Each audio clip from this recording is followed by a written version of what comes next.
চায়ের পরিবর্তন নিয়ে আফগানিস্তানকে হারিয়ে সুপার ফোরে যেতে ভয়ঙ্কর একাদশ ঘোষণা করল বাংলাদেশ। কপাল পড়ল যার। এশিয়া কাপ 2025-এর নবম ম্যাচে মুখোমুখি হবে আসরের সেরা দুই দল বাংলাদেশ ও আফগানিস্তান। ম্যাচটি অনুষ্ঠিত হবে আগামী 16 সেপ্টেম্বর রাত 8:30 গ্রুপ পর্বে দুই দলের জন্যই এই ম্যাচটি সমান গুরুত্বপূর্ণ, কারণ জয়ী দল অনেকটা এগিয়ে যাবে সুপার ফোরের পথে। তাই ম্যাচটি ঘিরে ক্রিকেট প্রেমীদের মধ্যে উত্তেজনার কমতি নেই। এশিয়া কাপে বাংলাদেশ ও আফগানিস্তানের দৌরাত্ম্য সব সময় প্রতিদ্বন্দ্বিতাপূর্ণ হয়ে থাকে। দুই দল এতদিন মুখোমুখি হয়েছে বেশ কয়েকবার, যেখানে বাংলাদেশ সামান্য এগিয়ে।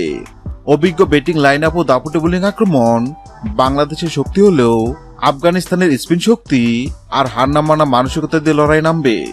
বাংলাদেশ টুর্নামেন্টের প্রথম ম্যাচে হংকং এর বিপক্ষে সহজ জয় পেয়েছিল, তবে শ্রীলঙ্কার বিপক্ষে হারের পর কিছুটা চাপে আছে টাইগাররা।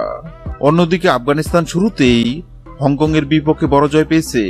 তাদের ব্যাটিং এ গুরবাজ ইব্রাহিম এবং বোলিং এ রশিদ খান সবসময় বড় হুমকি হয়ে দাঁড়ায়। ফলে সাম্প্রতিক ফর্মে দুই দলে প্রায় সমান সমান বলা যায়। বাংলাদেশের জন্য এই ম্যাচ এক প্রকার বাঁচা মরার লড়াই। জয় পেলে সুপার ফোরে খেলার সম্ভাবনা অনেক বেড়ে যাবে, বিশেষ করে বাংলাদেশের বোলাররা যদি শুরুতে আফগানদের টপ অর্ডার ভেঙে দিতে পারে, তবে জয় পাওয়া সম্ভব। অন্যদিকে আফগানিস্তান আত্মবিশ্বাসী, তাদের লক্ষ্য বাংলাদেশকে হারিয়ে সুপার ফোরের টিকিট নিশ্চিত করা। সুপার ফোরের টিকিট নিশ্চিত করতে বাংলাদেশ এবার ঘোষণা করেছে নতুন একাদশ। আগের ম্যাচের ফর্মহীনতার কারণে বাদ পড়েছেন তানজিম তামিম, তাওহিদ হৃদয়, রিশাদ ও শরীফুল ইসলাম।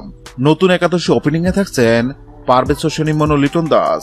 ওয়ান ডাউনে খেলবেন সাইফ হাসান, আর মাঝের সারিতে থাকবেন জাকির আলী অনিক, নুরুল হাসান সুহান ও শামীম হোসেন পাটোয়ারি। অলরাউন্ডার হিসেবে রয়েছেন শেখ মেহেদী ও নাসুম আহমেদ। আফগানিস্তানের বিপক্ষে 3 পেসার নিয়ে খেলবে বাংলাদেশ। তাসকিন মুস্তাফিজের সাথে দেখা যাবে বর্তমানে দুর্দান্ত ফর্মে থাকা তানজিম সাকিবকে। আসুন এক নজরে দেখে নেই আফগানিস্তানের বিপক্ষে বাংলাদেশের শক্তিশালী একাদশ। 1. পারভেজ হোসেন ইমন। 2. লিটন দাস। 3. সাইফ হাসান। 4. জাকির আলী অনিক। 5. নুরুল হাসান সুহান। 6. শামীম হোসেন। 7. শেখ মেহেদী। 8. নাসুম আহমেদ। 9. তাসকিন আহমেদ। 10. তানজিম সাকিব। 11. মুস্তাফিজুর রহমান। হ্যাঁ দর্শক, এশিয়া কাপ 2025-এর নবম ম্যাচে আফগানিস্তান নাকি বাংলাদেশ কোন দল জিতবে অবশ্যই কমেন্ট করে জানাবেন। ভিডিওটি ভালো লাগলে লাইক দিবেন এবং সাবস্ক্রাইব আমাদের চ্যানেলের সঙ্গে থাকবেন। ভিডিওটি দেখার জন্য আপনাকে অসংখ্য ধন্যবাদ।